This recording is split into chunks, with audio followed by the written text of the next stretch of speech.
Hello दोस्तों, आपका मेरे चैनल सोनू राज के स्टूडियो में स्वागत है। आज मैं आपके लिए लेकर आया हूँ एक घने जंगल की भूतिया कहानी। कहा जाता है कि इस भूतिया जंगल में भूतों के सिवा कोई नहीं रहता है। भूतिया जंगल के 1 किलोमीटर दूर पर एक गांव है। गांव के लोग भी भूतिया जंगल में आने से डरते हैं। क्या दोस्तों ये सच है? ये तो कहानी को देखकर ही पता चलेगा। चलो कहानी को शुरू करते हैं। मैं कहानी को शुरू करने से पहले आपसे कहना चाहता हूँ, आप मेरे चैनल सोनू राज के स्टूडियो पर पहली बार आए हैं तो चैनल को सब्सक्राइब कर लो, ताकि मैं जैसे ही वीडियो अपलोड करूं आपके पास सबसे पहले पहुंचे। एक बात और कहना चाहता हूं, कहानी को लाइक कमेंट शेयर करना ना भूले। चलो दोस्तों कहानी को शुरू करते हैं।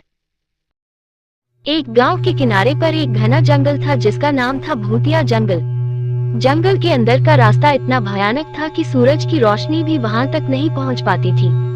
गांव के लोग जंगल की कहानियों से डरते थे और जंगल की ओर जाने से बचते थे। कहा जाता था कि जंगल में एक बहुत पुरानी और जर्जर हवेली खड़ी थी जिसमें एक राजा की आत्मा रहती थी। राजा अपनी मौत से कुछ ही दिन पहले आशीर्वाद प्राप्त करने के लिए उस हवेली में गया था, लेकिन वह वापस नहीं लौटा और उसकी आत्मा वहीं कैद हो गई। एक दिन गांव में एक साहसी युवक दीपक आया। उसने गांव वालों से जंगल के बारे में सुना और उसने ठान लिया कि वह रहस्य की पड़ताल करेगा। दीपक ने अपने कुछ साहसी दोस्तों को इकट्ठा किया और उन सभी ने मिलकर जंगल में प्रवेश किया।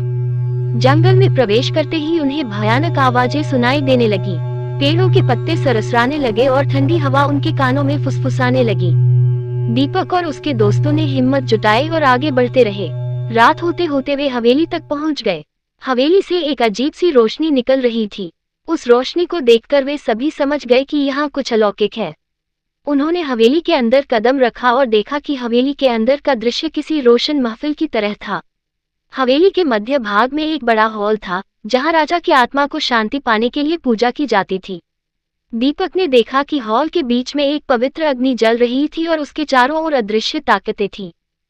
दीपक ने समझ लिया कि अगर उसे राजा की आत्मा को शांति दिलानी है तो उन्हें पूजा में खुद को शामिल करना होगा। उसने और उसके दोस्तों ने जंगल के प्राकृतिक संसाधनों का उपयोग करके पूरी निष्ठा के साथ पूजा की। पूजा पूरी होने पर राजा की आत्मा प्रकट हुई और उसने दीपक और उसके दोस्तों को आशीर्वाद दिया। राजा की आत्मा मुक्त हुई और जैसे ही वह ऊपर आकाश की ओर बढ़ी, पूरे जंगल में एक अजीब सी शांति छा गई। गांव वाले जब ये दृश्य देखने के लिए जंगल की ओर दौड़े तो वे हैरान रह गए। उन्होंने देखा कि जंगल का अंधेरा नर्म हो गया था और पत्तियों की सरसराहट मानो किसी सुखद संगीत में बदल गई थी। दीपक और उसके दोस्तों के साहस और ज्ञान के कारण जंगल अब भूतिया नहीं रहा। लोगों ने उन्हें अपना हीरो माना और भूतिया जंगल अब एक पवित्र जंगल के रूप में जाना जाने लगा। दोस्तों कहानी कैसी लगी कमेंट बॉक्स में जरूर बताना।